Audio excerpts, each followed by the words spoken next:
Tonight's subject is conversation, and this goes actually to a certain degree along with the last one. So there's a bit of an interregnum. So remember we talked about the art of letter writing, its importance in self-expression, and how our education system sort of systematically disables us from being able to write letters because of the emphasis on other aspects of education rather than self-expression, clear and free writing, and easy thinking. So conversation will be in a similar vein. We'll talk about why it's important, who it's been important to, what it is, and then where we are today in a society as far as conversation goes, which is to say, not a very good place, and what that means. So, conversation. What is conversation? First, it comes from the Latin, which means basically to live with. Literally it means to turn over with, but it means to live with, to share with, to commune with. Conversation needs most importantly to be understood as a sharing of thought and an exploration of thought. Conversation is unique in the humane arts and the history of letters. If you look at it, we think of writing and reading, letters, painting, all the plastic arts. Conversation is unique in that it's a shared undertaking. You cannot converse alone, or at least you're not supposed to converse alone. That's not really the point. You converse with somebody else. It requires a group. It's a cooperative venture. The idea of conversation is to cooperatively explore ideas, emotions, feelings, and to arrive someplace or to have realizations that you otherwise would not be able to. It actually requires other people to help build something or create something which on your own or on the other participants' own they would not be able to arrive at. It's a way of externalizing cooperatively. So it's a very tricky and difficult skill. We'll talk about why that is. But this is the key. It's a cooperative undertaking. It's about exploring and discovering and building with other people. And it's about sort of the new. Again, I think exploration is maybe the best word that we have in English to approach this.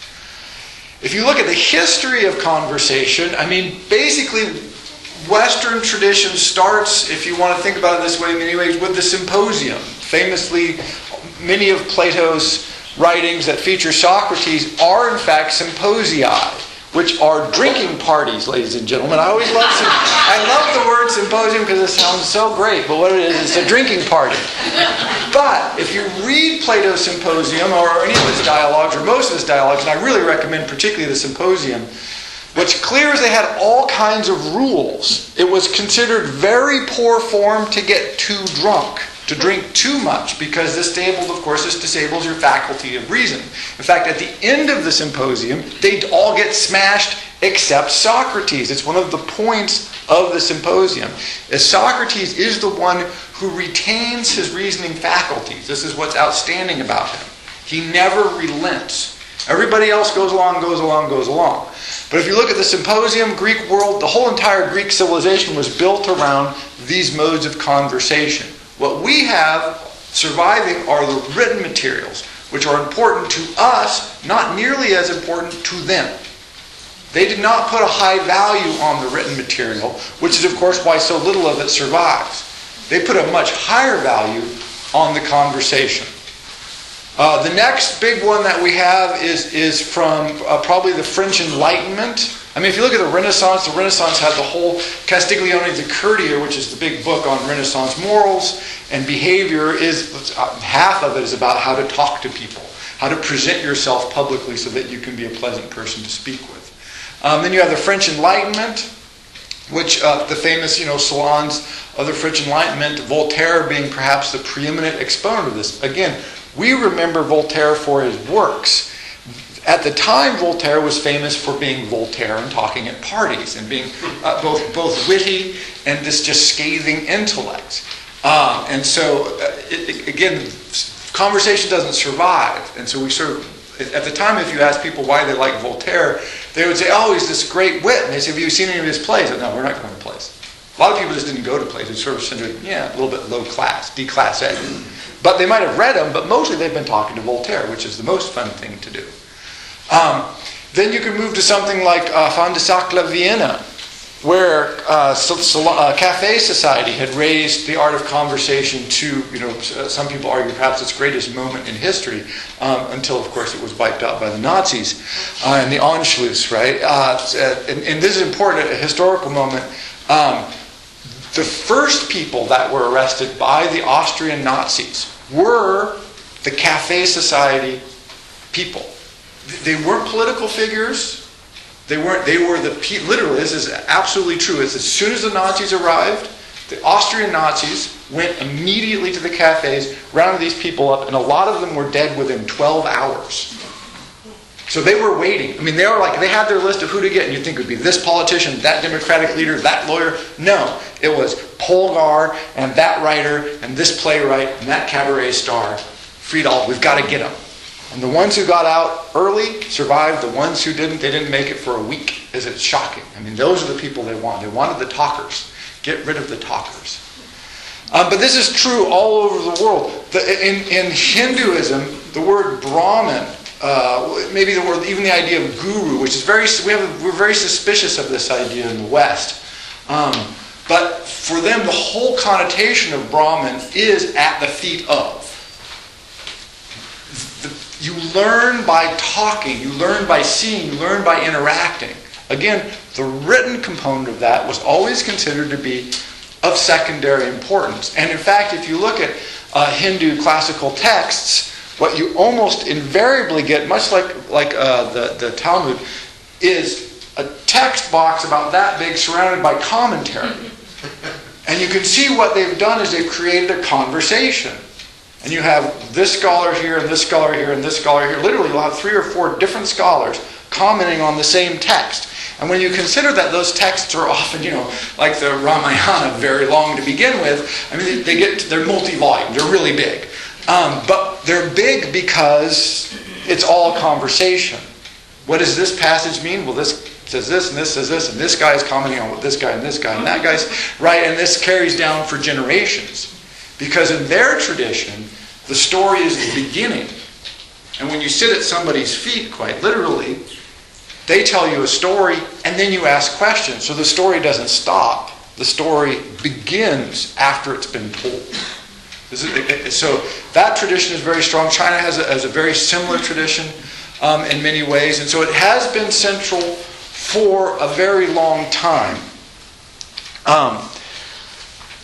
I was trying to think of some famous ones, and I landed on probably Voltaire is perhaps the best known. And letters, everybody wanted to have Voltaire at their house, basically. And so if you look at his life, he lived in his own space. It's got to be less than half his life.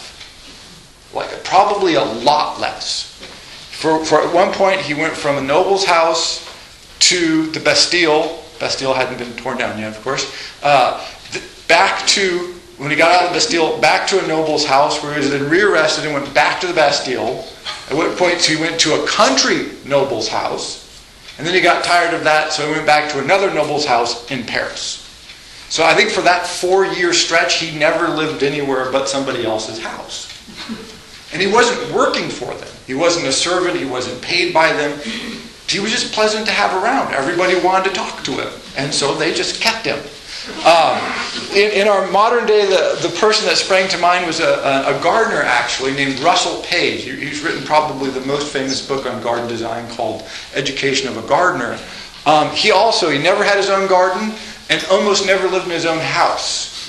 He always lived with his clients, whom he didn't like to bill. So he was a very curious garden designer, but the reason he could do this is because people really enjoyed having him around. He was just a pleasant person. And so he followed a pattern much like of Voltaire. But this has fallen off quite dramatically. So the collaborative element and the shared element has been important throughout history. Now, what does conversation do for us? So you have to think, in the ideal model, what is a conversation? Again, first, it's a sharing. If you look at these quotes, The first one there, the true spirit of conversation consists in building on another man's observation, not overturning it. So this is one of the first things. Conversation is not supposed to be contentious. In fact, not only not supposed to be contentious, it can't be contentious. This is the interesting thing, not truly contentious. Because you can't build together if you keep knocking down each other's stuff. Right? So this is one problem that we often run into. And Franklin's quote, as usually quite pithy, "The great secret of succeeding in conversation is to admire little, to hear much, always to distrust our own reason and sometimes that of our friends, never to pretend to wit, but to make that of others appear as much as possibly we can, to hearken to what is said and to answer to the purpose." Right? Again, to listen, to question our own reason, and a little bit that of our friends. Not too much, but a little bit. And then to stay more or less on topic, on subject. The next quotes I like both, particularly from Hesse here, is everything becomes a little different as soon as it is spoken out loud. I think this is the key place to start here. So we have an idea. We've been ruminating on something. We've been thinking about it. We've all had this experience, I'm sure. And then as soon as you try to articulate to somebody, you find out that either it comes out and you say it out loud and you think, wow, that's daft. Right? That's a bad idea. Now that I've spoken that idea, I realize that's stupid. I'm going to take that back. Just ignore that idea. Or we realize that, well, that's not quite what I meant. And if you were with someone, a good talker, a good conversationalist, well, they might be able to help you figure out what it is you think you mean. Right? And this is a cooperative process. Because you say something, and then the other person says, well, do you mean this? And you're like, no, that's not quite it. Well, how about this? Well, no, that's not quite it either. And I'll give you a few examples of this. And in that process, again, you actually achieve a type of self-expression cooperatively. Again, that would be impossible for you on your own. You refine your ideas. You hear them coming back at you, expanded, changed, nuanced. You, yes, that's better. Or, oh, no, I see a pitfall there. Now I see I hadn't thought of that. Sometimes something will occur to somebody, immediately comes back to you. Oh, yeah, that's not a very good idea. Or yes, that's a better way of saying that or thinking about that. This is the idea. We're not good at this. You may have noticed this. I don't know if you have or not. So I want to think about where we are and what it means. First, we talked a lot about education again last time, the trivium, and the drive to self-expression. So people, again, if you go back to prior to the German education model, this is a big part of what education was. You learned speeches, you talked about speeches, you were required to give oral presentations, you're required to give spontaneous oral presentations later. Here's a subject, present on it. And then they would ask you questions, and then you would start this dialogue on any given subject. This is taken directly from the Symposium of Plato and similar writings from the Greek world, where they show up at the party, and I forget who does start the dialogue? Anyway, I forget who starts the dialogue in the Symposium, but he says, let us discuss love as a subject. And we'll start over here, and we'll work around the table. And everybody goes, great, we'll talk about love. And this begins this dialogue. The written form of it, of course, is not a great dialogue, because it's hard to write dialogue. This is one of the things we've discovered throughout history. But you do get the snippets of it, the comings and goings of what these people are up to, all the double and triple entendres, and who's actually speaking to whom. All these elements are in there. So this was brought forward to the education system for several hundred years, if not over 1,000 years, where they would say, okay, you're in a discussion class, a debate class to practice, and they'd say, today's subject will be, the ethics of torture. Go. And so that would be your subject. And so you got all this practice. I mean, literally they practice learning to converse. Hence, they are very much better at it. Like everything else, the more you practice, generally speaking, the better you'll become. Other than the lack of the trivium, I think one of the things in particular that kills conversation from an educational standpoint is our use of the true-false test and the multiple-choice test. I know that sounds silly, but this is important to understand. If you see the world as a series of discretely correct answers, you basically can't talk to people. Right? Because you go, there is a correct answer, and it's A, B, C, or D, or true or false. Notice what that does to your thinking. You go, well, one of these is correct, and it's about a sentence long, maybe. And if I find the correct sentence, then I am right, and if I do not, then I am wrong. The opportunity for your self-expression there is precisely zero. And the notion that you might be able to think about this question differently is completely undervalued. It's ascribed no value. Anecdote from my history is I took one of those standardized, statewide tests that you have to take when I was in high school.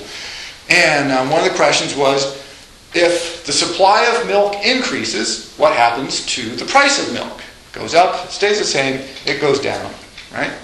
And I said, well, it's interesting.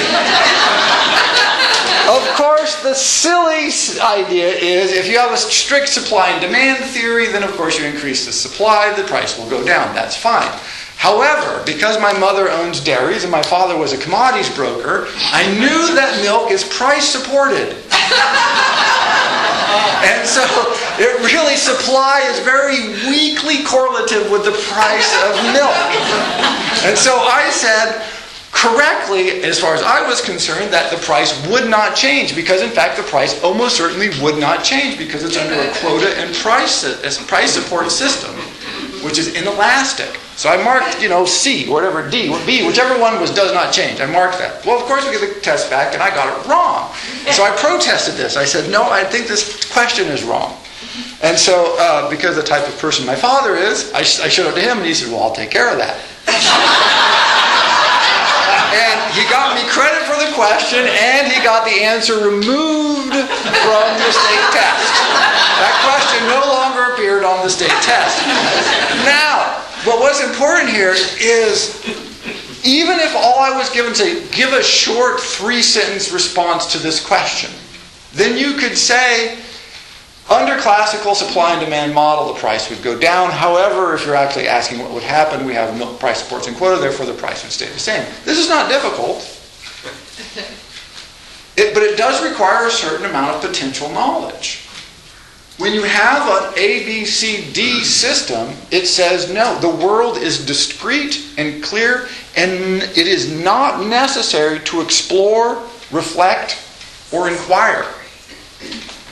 Right? It just kills that impulse. And if we had one multiple choice test, it wouldn't matter. If we had 2, it wouldn't matter. The fact that you have it from kindergartners, they do, by the way, I'm not making this up, they now do standardized testing, multiple choice on kindergartners. Which to me is boggling, but they do it. All the way through, I took the graduate record exams, the big test you take to get into graduate school, it's all multiple, you never write anything. There's no essay section. It's all multiple choice tests. I'm like, what the hell are these people thinking? Anyway, that's how we do it. So this is one problem. The notion of making truth, correctness, discrete, unnuanced, simple. It really prevents the notion of self-reflection, self-expression, and exploration. Or dimensional thinking. Dimensional thinking. I want to explore the idea of what milk prices should be. I want to think about how this might actually operate in the world. That translates over in the way people think, and we'll talk about this. Second set of problems that we have is for good or ill, we're an unbelievably socially mobile society. We have almost no, not zero, but almost no social status that is given. Which on the one hand is great. This is the freedom our country was founded on. We do not have a church hierarchy. We do not have an aristocratic hierarchy. We do not have any sort of trade or guild system hierarchy in our country. Excellent, great, wonderful, liberating. Downside, Everybody is nervous about their social status all the time. This is death for conversation. If you go back to the ancient Greeks, if you go back to Plato's Symposium, they all knew each other. They all had known each other for almost all of their lives. About half the people who were at that particular symposium had actually fought in wars together. I mean, they were intimately linked.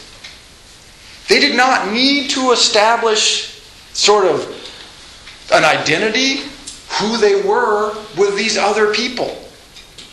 They all knew who they were. They could relax. They could be comfortable. They did not have to worry about being excluded or being thought less of.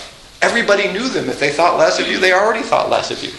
This is Alcibiades shows up, and this is his problem. Nobody thinks very much of him. He's handsome, yes, but otherwise he's sort of demented.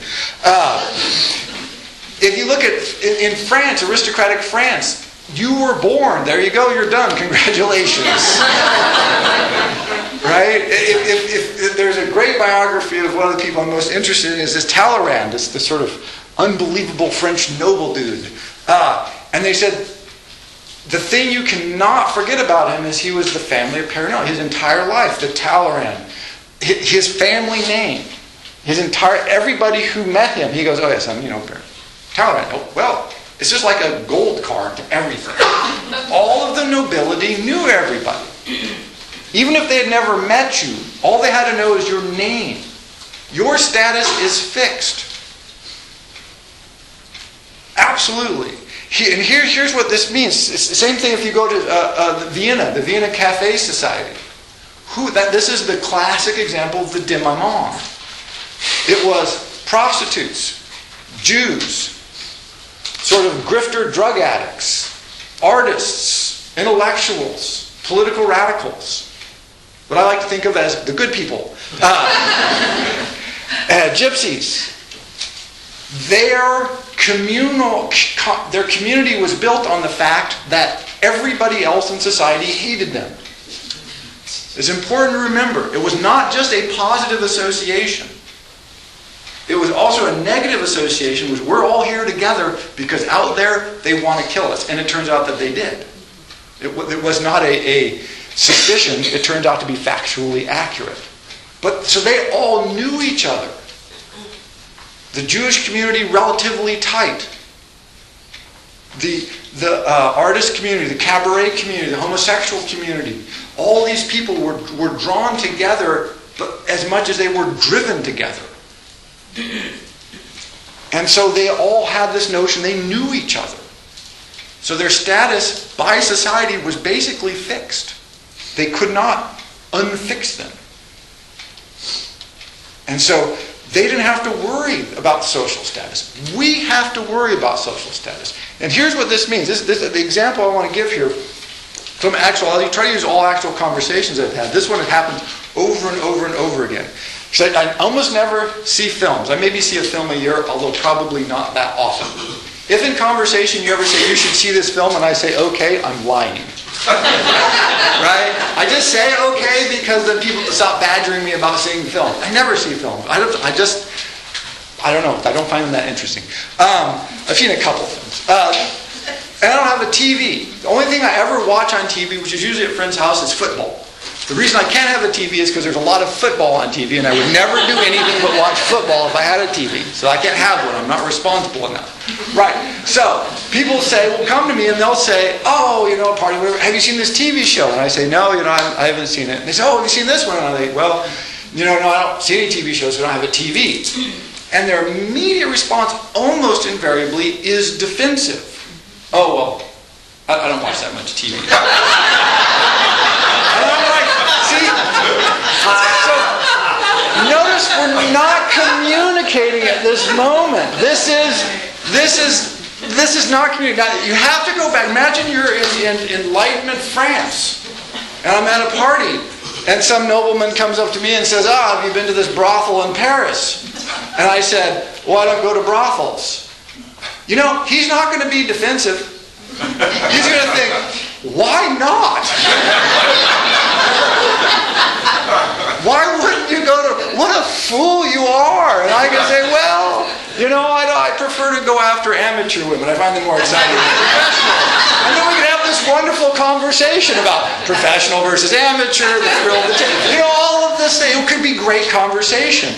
But only if he doesn't care. And he's not going to care, I guarantee you. He's going to be like, well, that's each to his own, whatever, you fool. But that kills conversation.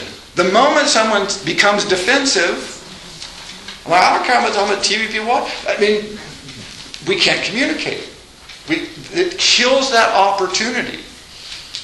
Rather than being able to discuss whatever might grow out of that. But because we're so consistently concerned about status, this is often what we're doing. We're trying to establish who's in and who's out. Are you with me or are you against me? A great example of this, I was at the museum in Seattle, and they had a Polynesian art display, and they have a picture, I don't know if people have seen this, but they have a sort of a drawing of a Polynesian warrior from back in the day. And he's covered with tattoos, and all the tattoos mean something. So when you met a Polynesian warrior, if you were Polynesian, you knew everything about him because it's written literally all over his body. I mean, this is literally what it was. It's like, I killed these people, I killed 6 people over here, I did this test, I have this big of a family, I have this many pigs. It all meant something specifically that could be read. It was your status, you wore it. And so there wasn't, again, status was fixed and visible. A couple of years ago, we had Poets Against the War, Poets Against War. People remember this movement? Yeah. And I went to their webpage, and right across the headline, which doesn't exist anymore, apparently they've let that lapse, because I tried to look for it. Right across their headline of the webpage was a quote from somebody who I don't remember, that's why I wanted to look it up today. But the quote was, "All real artists have always opposed war." Which is about the dumbest thing I've ever heard. I mean, that is really, really so historically ignorant. It's hard. It's not even wrong. I mean, it's like, wow, that's so far off. It's like this. I mean, because you'd have to throw out pretty much most of Greek literature, like the Iliad and the Odyssey and the Aeneid, and a lot of Latin literature, probably Dante, Shakespeare would be sort of borderline, some yes, some no. I mean, it's not true. Lots and lots of artists have been really fond of war. They've been in favor of it. They thought it was great and ennobling and wonderful. Now, so I was at a party at around that time, and somebody was talking about this, and I said, I went to these people's website, and there was this just preposterous notion. I said, I just thought this was crazy that they've got splashed across their headbanner there. And the person said, oh, so you like war. Right? I see. So there it is, right? So this notion is, so you're one of those people. You're not one of us. Right? So the merits of the thing. Now I could be totally wrong. Somebody could say, well, just name some artist who favored war. And if I couldn't come up with any, I'd have to go, ooh, well, that's a good point. Maybe you are right? But because the immediate response was, are you with us or are you against us? Are you on our side? If so, you can't say things like that. You can't question these things. If not, you're on the other side. It is this continual suspicion of also the motives of other people. Are you a crypto-Republican? Is Obama a crypto-Muslim? Right? We never believe anybody, what they say, because we always are suspicious of, well, what are they trying to get? What are they trying to do? What are they trying to establish? Again, this kills conversation, but it's in part because we're so worried about how we fit in society. Another example is from de Tocqueville, the French nobleman who toured the United States. Well, he's back in France. The French Revolution and its many convolutions is underway. And another nobleman who was a friend of de Tocqueville for his entire life up to that point, are writing letters back and forth. And they've had so many conversations. This actually happened in a letter. And they had been at a party and they had been talking about whether de Tocqueville should join the government, which at this point was Republican. And de Tocqueville says, I think I should. I think that's the right thing to do. And his friend, who is pretty much an arch reactionary aristocrat, says, no, that's absolutely the wrong thing to do. This is no problem. So they have many conversations this way. We have the letters, we have references to conversations. They've been arguing this out for many years. But they're best of friends. Until this guy at a party accused de Tocqueville of only siding with the Republicans to advance his career. De Tocqueville never spoke to him again. I cannot speak to someone who questions both my veracity. If I say I'm doing it for this reason, then you have to believe I'm doing this for this reason. And my motives. I am not trying to misrepresent myself for some third end. That is not it. If you accuse me of doing that, I can no longer be your friend. I can no longer speak to you. End of conversation. This is the thing. But we spend so much time, right, doing precisely this. Bless you. The other example I like is, so by the way, we elected George Bush twice in this country. Well, at least one and 3/4 time. But millions and millions and millions of Americans voted for him twice. All those people are not dumb. They are not ill-informed. Their motives are not suspect. They're reasonable, reflective, decent human beings. What we've tended to do is to say anybody who could vote for that idiot must be an idiot. And so it becomes a litmus test. Anybody who votes for Obama must be a socialist, nigger-loving, communist, fascist. Right? That's not okay. Now how do we talk? You can't converse. Conversing means I have to at least allow you the opportunity to say, here's the reasons I'm voting for George Bush. They might be decent reasons. You might disagree with every single one of them. That doesn't mean the person is necessarily insane or wrong-headed or not deserving of sympathy.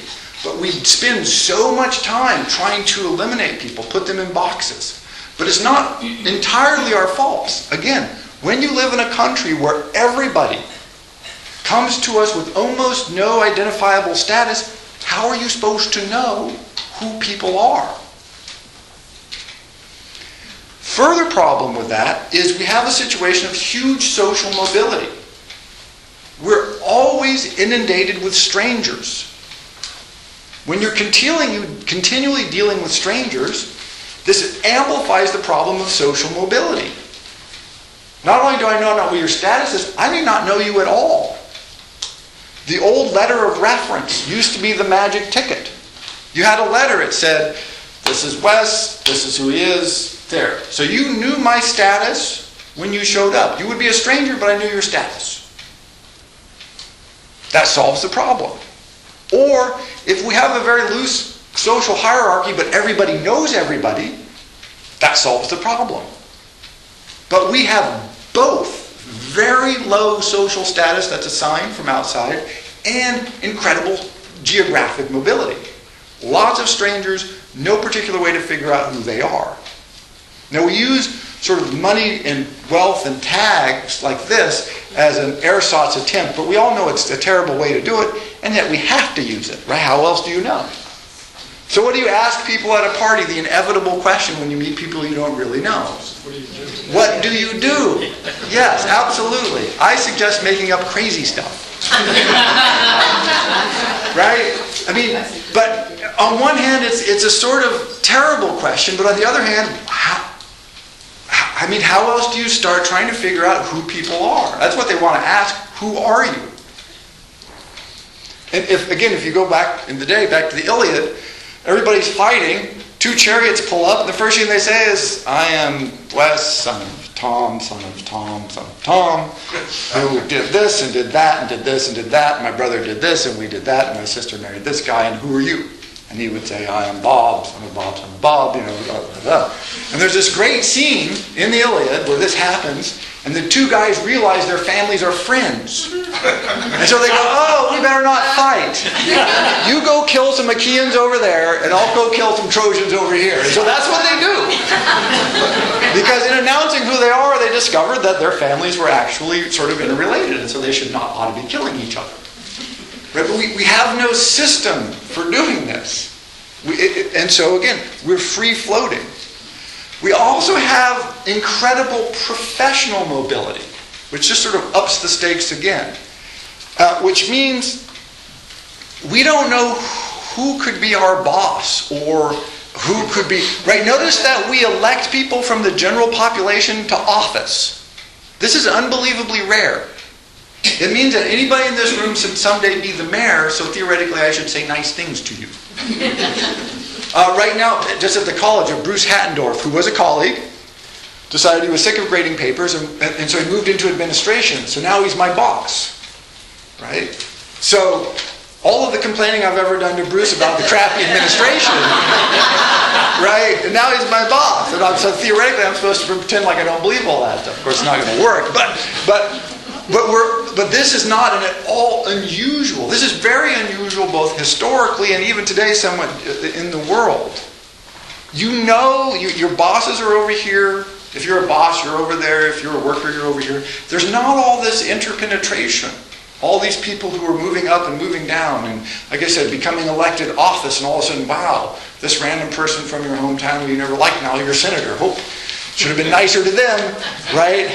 And so this incredible social instability makes us very hesitant in conversation. Because the question is, who are you? To have a means of self-expression, you have to have a sense of yourself to express. And you have to have a sense that it is safe for me to express myself. So again, to go back to the symposium, there's a great speech by Alcibiades in the symposium where he says, look, Socrates, you are the only man who makes me ashamed of the actions that I carry out. Now imagine saying that with in front of a group of people. That I do things that make me ashamed. But only in front of you. Not in front of these other people, because they're just as rotten as I am. But you do that. Now, see, we don't... Imagine the level of comfort you have to have with those people to make a confession like, wow, I did this shameful thing. And I want to understand why I feel that way about it. Wow, you have to have an incredible level of comfort with people. But this is, again, hard to achieve. There's a Canadian show called Kids in the Hall. Anybody ever see this? Speaking of TV shows, I don't know why I saw this one. But start with me. This is years ago. I saw this years ago. But they do this skit where the three couples are over, of course, having the regular sort of middle class wine and snacks. And they start on this confession spree. And the first confession is, I got a DUI. Oh, that's okay. And then that just gets more and more. And like, I slept with your wife. Your kids aren't your kids, right? And it just goes on and on. I drank human blood and a human sacrifice. And then finally, the one quiet guy says, you know that lamp you gave me last? I really don't like that lamp. And everybody goes quiet. And that's it. The party breaks up. And everyone's like, yeah, right? Because you can't say you don't like the lamp. That's just, you can't get a coffee cup for a gift and go, oh, a coffee, what the fuck is wrong with you? A coffee? You got me a coffee cup? Hello? Right? You can't. How many people have gifts sitting at home right now that they have no idea why they have them? Or, right, absolutely. We have a whole concept called re-gifting, right? Which is to say, pass the useless, crappy thing on to somebody else. But you just have to wait for somebody to say, no. Thank you. I'm not taking that gift because it's so stupid, right? But see, that we can't do that because, it would somehow intrude in our social mores. It would upset people. And I can't afford to upset you. If what we're trying to do, which is mostly what we're trying to do in conversation, and again, listen to people. What we're saying is, you're okay, am I okay? Yes, you're okay, I'm okay. We're okay, you're okay, we're all okay. Great, you're great, we're great. We're good? Excellent. Now this is self-reinforcing. So if somebody says, have you seen a movie? And you say yes, and they say, what did you think? Say, well, I kind of liked it. And they'll say, I kind of liked it too. Well, they're off and running. What did you like about it? Well, I thought it was a great movie. What did you think? I thought it was great too. What did you think was great about it? The movie part, the acting and stuff. Oh, that's wonderful. See, now, this is neither good film analysis nor particularly good conversation. What it is, though, is it's an agreement to build self-esteem, to recognize you're a valuable person, I value your ideas, I'm a valuable person, you value my ideas. And that's an important social function. I'm not saying, don't get me wrong, that we need to do that, particularly when we deal with strangers all the time. It's not conversation. In conversation, I have to have the opportunity to say, I thought that was this terrible movie. And you could say, no, I love that movie. And then, oh, really, why did you love that movie? And not be defensive about it. And just be able to say, oh, here's why I thought this was a good movie. And then, oh, well, that's why I thought it was a bad movie. We could both be right. Anybody seen the Peter Greenaway movies? That like Cook the Thief, the Wife, His Lover, Prospero's books? Yeah, he's famous for making movies that about 3/4 of the audience walks out on. But the 1/4 stays. And both parties are right. And he's said this. People who walk out aren't wrong, they just hate what I'm doing. And that's okay. Because I can see why they wouldn't like it. One of the current films he's working on is it's a series of murder mystery. It's a murder mystery set in an old folks nudist home. So it's like all these 80-year-old naked people involved in all these weird, romantic relationships, and then there's dead people. He's having a tough time getting the funding to keep the production going. Right? But this is a classic Greenaway movie, right? I mean, he's like, oh, this will be great, right? So people are like, oh, naked, 80, what do we really? Is that what you want? That's what Greenaway wants. So that notion that even though we disagree, I thought it was a horrible movie, you thought it was a great movie, that in a conversation we can realize that, hey, we're both right. Greenaway is he's okay with like, look, I make crazy movies, of course people aren't going to like it. And discussing that might be possible. Another actual conversation that came up was, there was some statistic in the paper that poverty levels are the worst they've been since like 1996 or something, I forget, for a while. And I was talking to somebody and I said, what does poverty mean? Right? Now, fortunately, it was an excellent conversation because the person was not defensive at all. Many people, when they hear that, go, oh, well, you don't care about poor people. I'm like, no, I'm in favor of poverty. Right, that's right. Everybody should do that. No, it is. The question is, when we say poverty, what do we mean by that? And it turns out that we couldn't figure out what the hell we meant. And so we looked at what the article was referring to, a study done by the Bureau of Labor Statistics. And what they mean is just this really crude, income measure, period. And they even say this is a bad way to measure. It says right at the Bureau of Labor, this isn't a really good way to measure poverty, but it's just an ersatz way of measuring poverty. So if you just graduated from Princeton Law School, and you have whatever $250,000 in student debt, and you haven't started working at your firm, you are poor in exactly the same way as a single mom with 3 kids in inner city Detroit who hasn't had a job in 10 years and isn't going to get one because there are no jobs there. Both poor. Right? That's a really bad measure. And so I got pondering, what does it mean to be poor? What does it mean to be poor in America? This whole concept of when we say poverty, what do we mean? See, it's not a bubble. You can't just fix it. Poverty is good, bad, or indifferent. It's like, well, we don't know. What is it?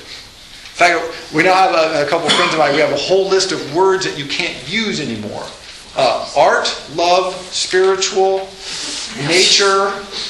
Because the more we try and figure out what they mean, the further we just decide we have no idea what these words mean. And so we just strike them. You can't use them in conversation because they just don't mean anything. They stop thought as much as they help impel it. But this idea, again, is what are we trying to do in conversation?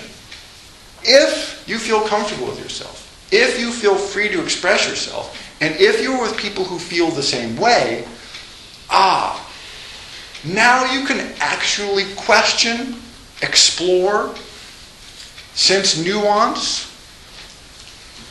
Right? You have the opportunity to advance your own thinking.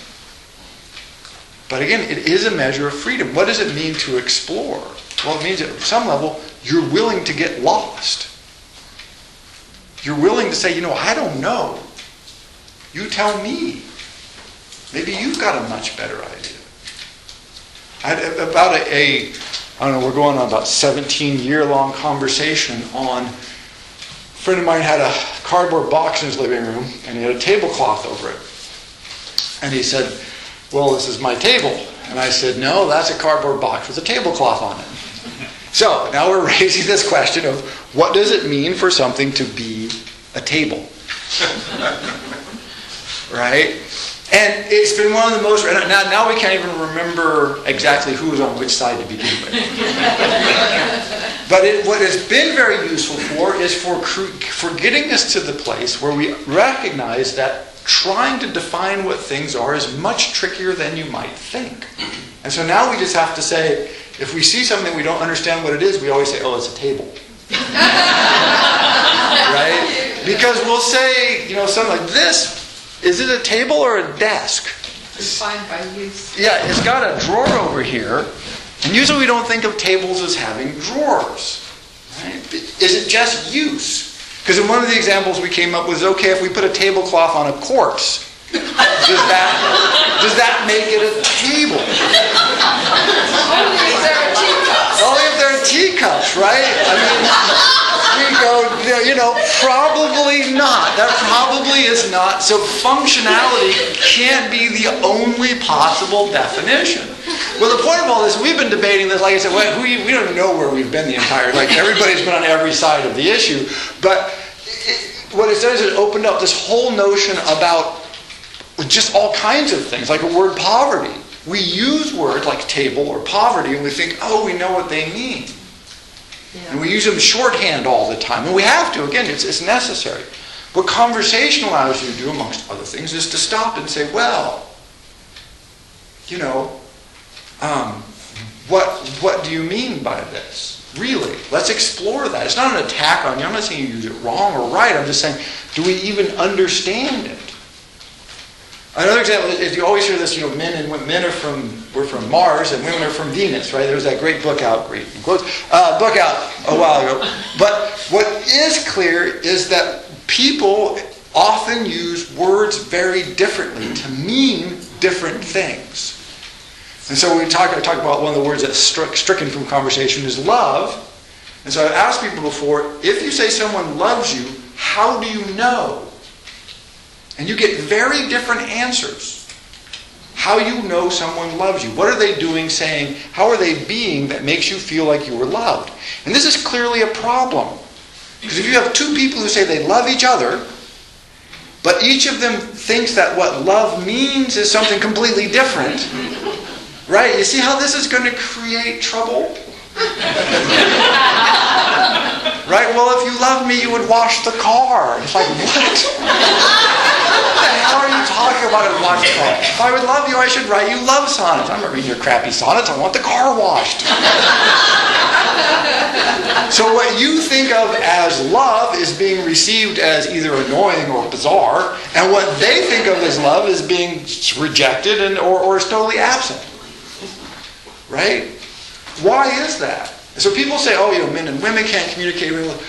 Well, yes and no. We can't if we can't learn to converse. If we can't learn to converse with each other, then we can't communicate. Because it's obviously going to be all in the nuances, all in the subtleties, all in the richness of our shared and unshared experiences. This is one of those critical ideas. But again, you have to be honest. When someone says, if you think someone loves you, what do you actually expect? Not what are you supposed to expect, not what would you think would be nice to expect. What do you really want? I always tell my wife that our next wife, the second wife, we're going to have two, I'm going to marry one, so do the harem thing. It's going to be I want a 70-year-old Indian woman who cooks in the kitchen all day long and just makes like samosas and curries. Right? I've decided that is the ultimate expression of love. Right there. Like really good Indian food. And this is beautiful. It's I think one of the reasons we have a hard time understanding the arranged marriage situation is in arranged marriage societies, It's defined what you do. And so status and expectations are clear. There's very limited room for debate. And so people say, well, does your husband love you? And they go, well, yes, because he does X, Y, and Z, and that's what it means. That is the definition. We've got it fixed. We know. And if I do what I'm supposed to do and he doesn't, he's a bastard. If he does what he's supposed to do and I don't, then I'm a bitch. But if we both do what we're supposed to do, theoretically this is all going to work out great. It doesn't seem to be any worse or better than our system, but when you have a system where there's no definition, then you have to converse. And yet we don't. Right? We're not good at it because, again, we're worried about this. Right? We're worried about whether my status is being reinforced. My person is being reinforced. Not, I want to express myself. I want myself reinforced. Well, who are you? Well, I don't know. Right? Well, then you can't express it, and then you go in this circle. Again, it's a very difficult cycle to break out of. Having said that, it's not impossible. I think, if anybody read Jacques Barzun, he's a French philosopher. He was in Paris salons, and then he came to the United States. He's still alive. He's like 109 or 10 or something. It's amazing. I always think he's dead, and then he puts out another book. And I'm like, oh, God, yeah, okay. But he's lived to see the whole thing. But he argues that conversation is impossible in America. That you basically can't do it. And I think this is wrong. I disagree with him on this. I think we can do it, but it just requires the elements that we've been discussing. People have to relax. They have to accept themselves, and they have to accept that the other person is not trying to abuse them, take advantage of them, achieve something, undermine them. And they have to be willing to be honest. Right? If I'm trying to convince you of something, we can't have a conversation. If you're trying to convince me of something, we can't have a conversation. If we're trying to simply figure out who's higher on the status, you can't really have a conversation. But if we're both comfortable with who we are, even if we disagree, who cares? That's all right. Because then we can explore the disagreements. We can say, well, you voted for Bush. Really, why? I mean, I really want to know. I have asked people this. You voted for Bush, yes. Why? I'm not saying you're a bad person. I mean, I suspect you might be, but let's just put that aside. I want to know why. And they have some very good reasons, ladies and gentlemen. We go, I have to give them that one. I have to give them this one. That they're not incorrect about their reasons. Now, I may weigh things very differently.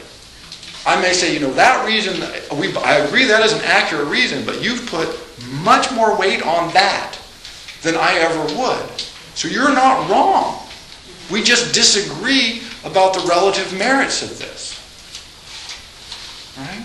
That sort of element of, again, allowing the other person the possibility of helping you, of knowing things that you don't know. In fact, of being able to help you understand yourself better. This is the key element of conversation.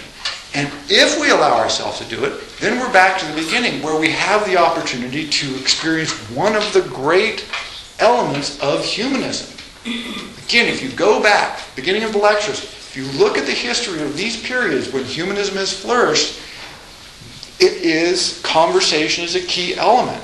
The tale of the Genji opens with a conversation amongst Genji and his friends. Actually, a conversation about letter writing, so it's like the perfect example. I love that. But it is a conversation, a real conversation, and they're talking about the kind of women they would like to date and who they should date and what makes them. They all disagree.